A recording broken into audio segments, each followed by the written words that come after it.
Halo Mas Bray, jumpa lagi. Bagaimana kabarnya? Semoga kalian dalam keadaan sehat selalu, diberi rezeki yang melimpah dan dilancarkan segala urusannya. Masih bersama Baryamanyan Channel. Pada video kali ini kami akan merangkum film yang berjudul Sniper tahun 1993. Oke Mas Bray, tanpa panjang lebar lagi kita langsung saja ke filmnya. Check it out.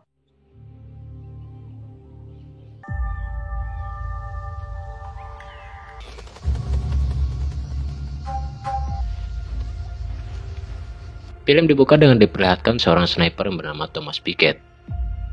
Ia adalah seorang ahli senjata meriam dan penembak jitu yang berpengalaman. Di sana ia ditemani oleh seorang pengintai yang bernama Papich. Mereka berdua menjalani misi di dalam hutan Panama untuk membunuh seorang jenderal pemberontak yang dibiayai oleh seorang gerbong narkotika Panama. Diketahui pemberontak tersebut telah melusur dan merencanakan kudeta terhadap Presiden Panama. Setelah menunggu lama, akhirnya orang yang ditargetkan Thomas pun tiba. Orang tersebut memakai sebuah kacamata hitam. Di sini Thomas menyuruh Papich untuk segera memindainya. Tak lama Papich langsung memberi instruksi untuk segera menembak target sasaran. Dan Thomas pun langsung menembak tepat di dada kirinya.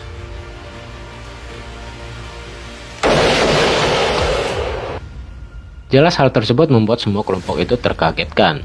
Mereka pun langsung menembak ke arah hutan.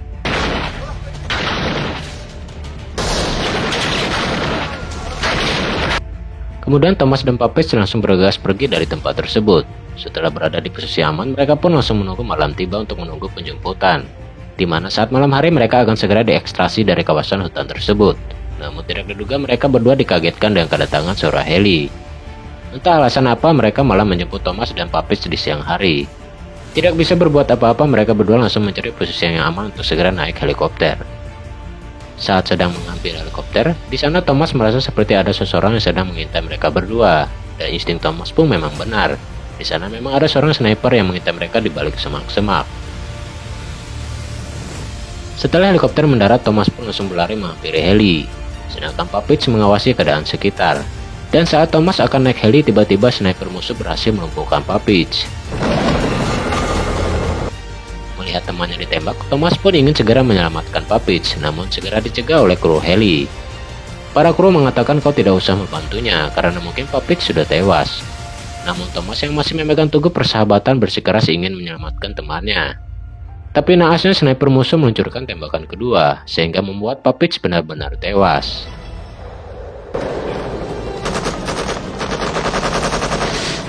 Kemudian kru heli melepaskan tembakan belasan ke arah sniper musuh. Namun sniper misterius itu berhasil kabur dari serangan kru heli. Thomas pun membawa mayat Papich ke dalam heli. Di sini Thomas merasa kesal kepada mereka yang datang terlalu awal, padahal ia telah meminta ekstraksi dilakukan pada malam hari. Para kru heli juga tidak bisa berkata apa-apa lagi. Setibanya di markas, Thomas pun masih terbayang terhadap peristiwa yang merenggut nyawa pengamatnya. Begitupun dengan tembakan-tembakan yang pernah ia lakukan. Scene kemudian berpindah ke kantor Dewan Keamanan Nasional Amerika. Di sana seorang anggota SWAT yang bernama Miller mendapat tugas untuk menjalankan misi rahasia, menggagalkan upaya kudeta pada pemilu di Panama. Ia diberi 2 misi untuk membunuh seorang jenderal yang bernama Alvarez dan seorang jenderal gerbong narkoba yang bernama Raul Alcoa. Menurut laporan intelijen, mereka berdua akan melakukan kudeta dan mendorong Alvarez sebagai presiden. Tujuan Alcoa mendanai kudeta tersebut. Jika mana Alvarez menjadi presiden, maka Alcoa akan mendapat akses kebebasan untuk penyelundupan narkoba di Panama. Meskipun belum memiliki pengalaman tempur di hutan, Miller tetap menyanggupi tugas itu. Ia lalu diperkenalkan dengan Thomas yang akan menjadi partnernya dalam menjalankan misi tersebut. Namun atasannya berpesan agar mengambil alih misi jika sesuatu terjadi pada Thomas Pickett. Ketika melihat akan pergi, atasannya kembali mengingatkan untuk menjaga kerahasiaan misi yang dijalaninya. Bahkan jika pada saat tertentu Thomas membayangkan kerahasiaan misi ini, Miller diperintahkan untuk membunuh Thomas begitu saja. Karena jika misi rahasia ini terbongkar, maka Alvarez akan menjadi presiden di Panama. Sementara di tempat lain, Thomas diberi tugas yang sama oleh atasannya, di mana ia akan menjadi pemandu sekaligus membunuh target. Thomas kemudian diberi informasi tentang Miller yang akan menjadi pasangannya. Awalnya Thomas merasa bahwa Miller bukanlah orang yang tepat untuk menjalani misi ini. Tapi akhirnya ia harus percaya setelah terus diyakini oleh atasannya. Singkat cerita, Miller pun segera berangkat ke lokasi pangkalan militer, di mana tempat Thomas ditugaskan bersama 2 rekannya. Tapi di tengah jalan mereka tiba-tiba diserang oleh seorang gerilyawan.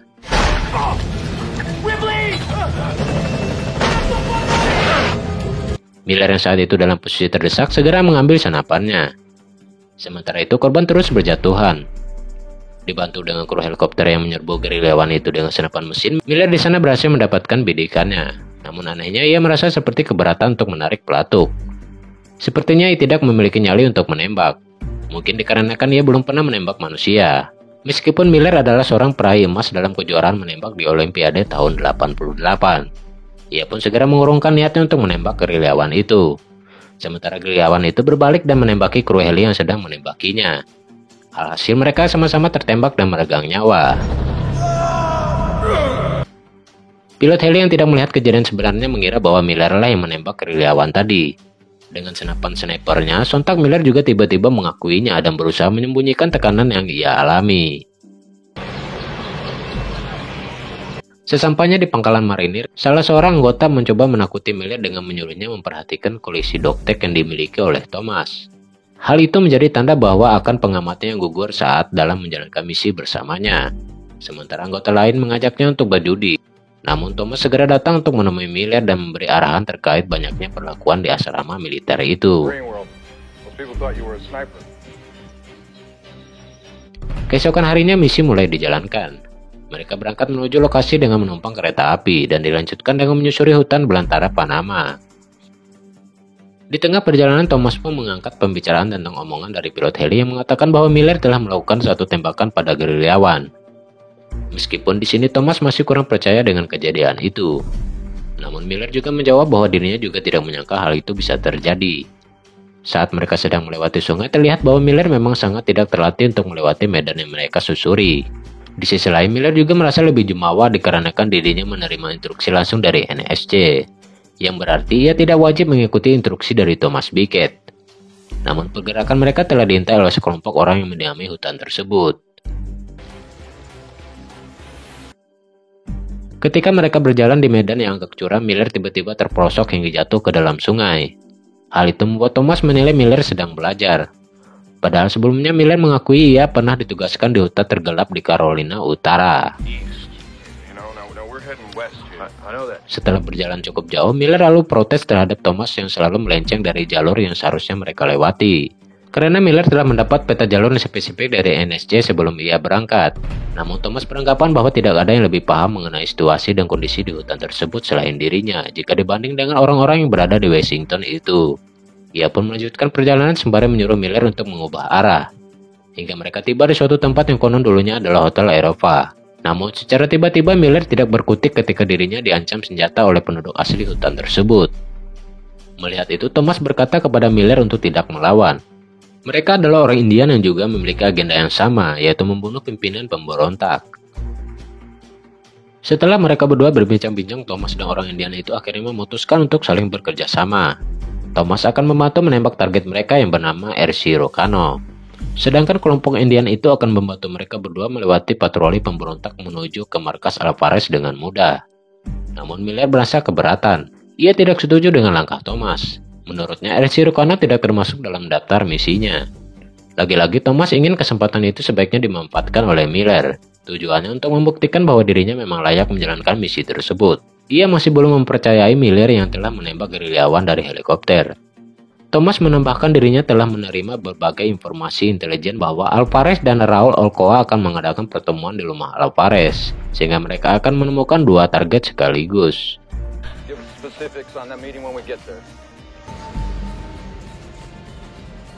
Singkat cerita, mereka berdua pun berada di tepi sungai. Di sana mereka memantau rombongan R.C. Rocano sembari menyetel teleskop menyesuaikan arah dan kecepatan angin. Begitu mereka menemukan target, Thomas memerintahkan Miller untuk membidik tepat di jantung R.C. Rocano. Sedangkan Thomas akan menembak pengawalnya. Namun terlebih dahulu ia menyuruh Miller untuk menarik napas dan menarik pelatuk dalam keadaan rileks. Ketika R.C. Rocano telah berada dalam posisi yang tepat, Thomas pun memerintahkan Miller untuk segera menembaknya. Tapi lagi-lagi Miller tidak memiliki keberanian. Ia hanya menembak pakaian dalam R.C. Rocano.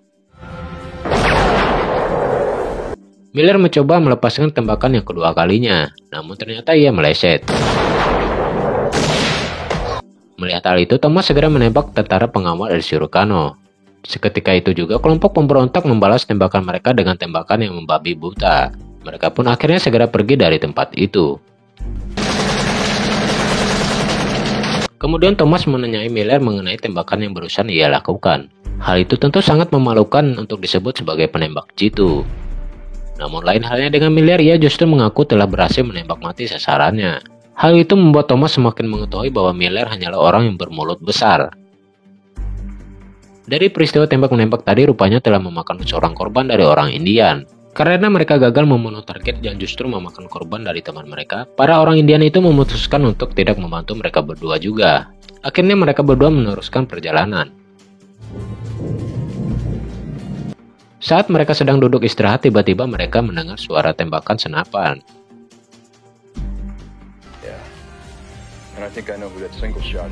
Rupanya orang Indian yang tidak jadi membantu mereka tadi telah tewas tertembak. Thomas mengetahui pasti pelaku penembakan tadi adalah Da Silva, orang penama yang dilatih Thomas menjadi seorang sniper. Namun kini ia telah menjadi seorang sniper bayaran dari kelompok pemberontak dan justru sedang mengincar Thomas. Orang itu juga yang telah membunuh Papich, si pengamat Thomas. Thomas selalu berinisiatif memilih sungai sebagai tempatnya untuk tidur. Meski Miller menilai itu adalah tindakan sangat konyol, namun Thomas menganggap cara itulah yang terbaik agar mereka lebih aman untuk beristirahat.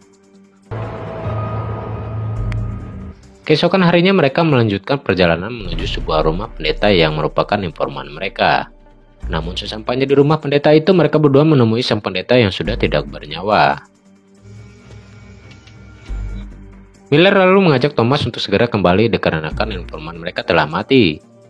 Namun Thomas justru berkeinginan lain. Ia tetap akan meneruskan misi itu, dikarenakan mereka sudah berbekal lokasi dan target yang spesifik. Meskipun mereka belum tahu pasti kapan pertemuan akan diadakan. Miller mulai terlihat kesal dengan Thomas yang tidak pernah setuju dengan keinginannya. Namun ia tetap ikut karena tidak memiliki pilihan lain.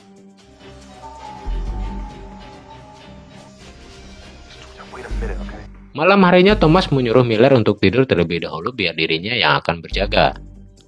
Tanpa rasa curiga, Miller pun segera menikmati waktu istirahatnya.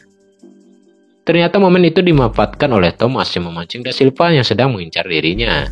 Dan dari sinilah terjadi saling kejar antara Thomas dan Da Silva.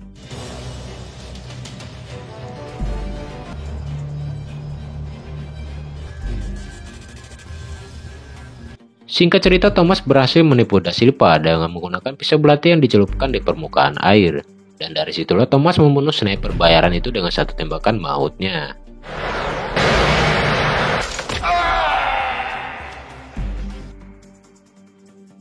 Setelah terbangun, Miller merasa geram setelah mengetahui Thomas telah menjadikan dirinya sebagai umpan.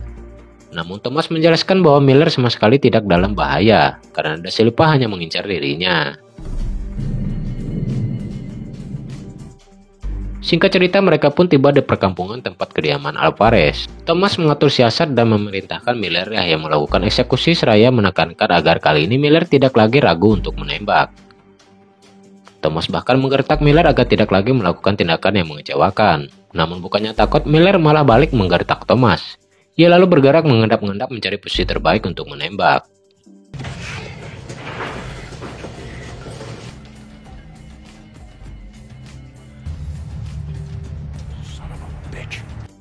Tidak lama kemudian muncullah El Cirujano dengan rombongannya. Namun Miller masih saja tidak ingin menembak, dikarenakan El Cirujano tidak masuk dalam targetnya. Melihat hal itu, Thomas semakin kesal dengan kelakuan Miller. Bahkan Miller mengangkat jari tengahnya untuk Thomas. Thomas tidak bisa berbuat banyak dikarenakan posisinya terhalang oleh truk. Tentu saja hal itu membuat dirinya tidak bisa menembak target. Ia pun berinisiatif bergerak merayap di antara rumputan kering.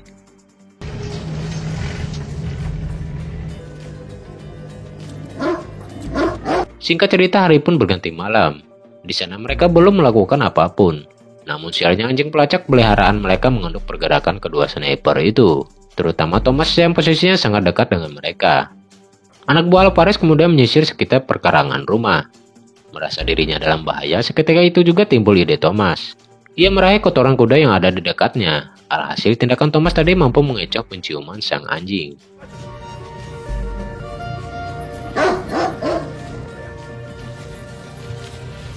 Mereka tidak berhasil menemukan Thomas yang sedang berkamuflase. Sementara Miller hanya asik melamun dan tidak melakukan apa-apa. Esok harinya Miller terbangun dan mencari keberadaan Thomas. Tidak lama datanglah sekelompok pria anak buah Ozawa yang mengamankan lokasi karena sebentar lagi bos mereka akan tiba. Thomas juga memantau keadaan sekitar, dan ternyata ia menyadari keberadaan Miller yang sangat terlihat jelas oleh musuh. Di saat yang sama ia juga melihat seorang sniper yang sedang mengintai Miller. Merasa Miller dalam bahaya, Thomas lalu mengambil tindakan untuk mencegah aksi si sniper itu. Namun sialnya pergerakannya telah dibaca oleh sniper tersebut. Mereka pun akhirnya harus bertarung.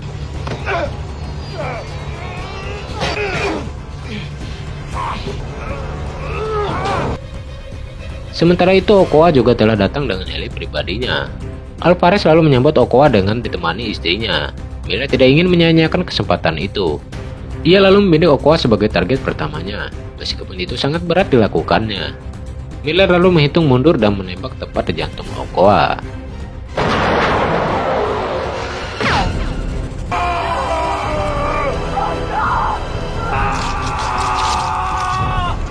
Thomas yang sedang berduel melawan sniper musuh akhirnya mampu mengalahkannya.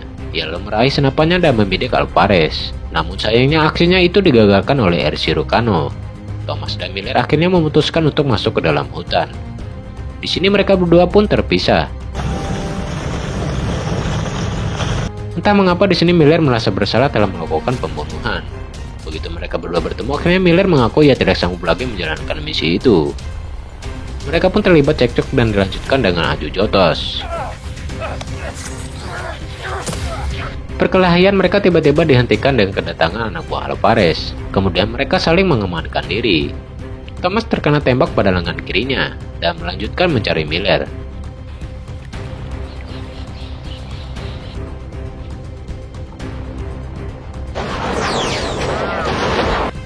Rupanya Miller berniat menghabisi Thomas. Ia melepaskan tembakan pada medali emasnya yang sengaja digantung untuk menarik perhatian Thomas. Namun tembakannya belum berhasil membunuh Thomas dan justru menarik perhatian anak buah Alvarez. Beruntungnya Thomas segera menyelamatkan Miller. Namun hal itu tidak membuat Miller sadar. Ia lalu berlari ke pantai dan menemukan banyak kuburan di sana.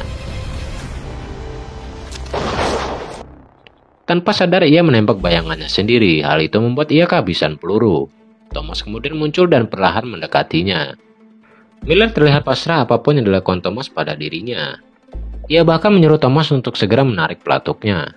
Namun ternyata Thomas mengerti perasaan yang dialami oleh Miller. Ia lalu mengatakan apa yang dirasakan oleh Miller bukanlah hal yang terburuk. Yang terburuk adalah tidak merasakan apa-apa lagi. Secara tidak langsung Thomas menceritakan dirinya yang sudah tidak memiliki perasaan kasihan lagi ketika melakukan pembunuhan. Tidak berselang lama anak buah Alvarez datang. Thomas lalu meminta Miller untuk segera kabur dan ia akan membantu Miller. Thomas lalu melepaskan tembakan untuk menarik perhatian musuh agar mengincar dirinya. Tanpa perlawanan, Thomas lalu menyerahkan diri. Ia bahkan mengeluarkan peluru dari senapannya. Itu bertanda bahwa ia telah menyerah kepada pasukan pemberontak. Dia lalu dihajar dan diseret anak buah Alvarez. Pada malam harinya, Thomas disiksa dan dipaksa untuk mengatakan misi dan identitasnya. Di hadapan Alvarez, Thomas bahkan mengatakan namanya adalah Lee Harvey Oswald, yang artinya ia adalah orang suruhan.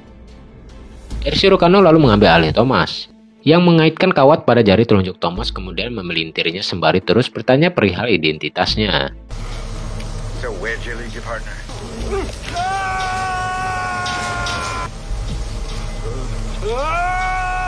Karena tidak tahan menahan sakit, Thomas akhirnya membuka mulut.